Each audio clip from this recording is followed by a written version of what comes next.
You've caught me in a mindful berry meditation. I don't always take such care with my berries, but these days with how expensive they are, I don't want to waste a single berry.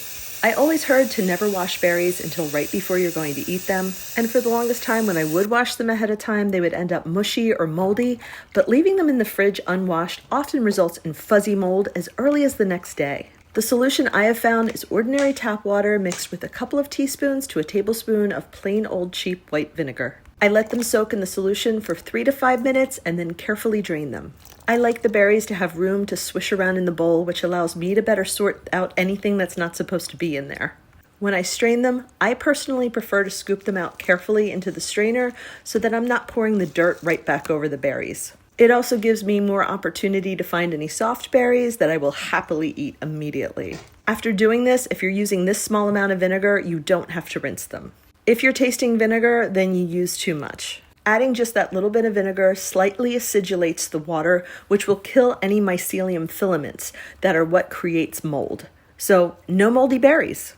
And as long as you dry them completely, they won't turn mushy. Carefully using a salad spinner can be a help with this, but I don't mind taking a little bit of extra time to lay them out until completely dry.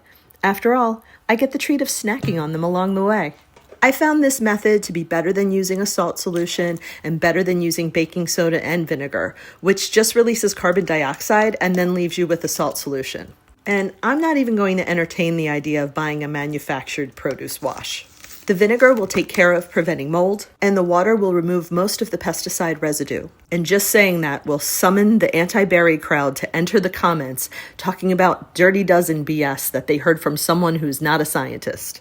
Listen, we don't need to demonize fresh produce. If you're worried about pesticide residue, you can ease your mind by reading the actual scientific research that overwhelmingly shows that we would have to eat hundreds, if not thousands, of servings of berries a day in order to just approach pesticide toxicity levels. For best results, I immediately wash the berries the same day that I bring them home, and it does take a little bit of time, but it keeps us from wasting berries, which is saving money, reducing food waste, and making sure that we're getting all that good nutrition. I'm even reusing my paper towels to dry my beans, and then I'll use them to wipe up my kitchen. Thanks for watching, and happy eating!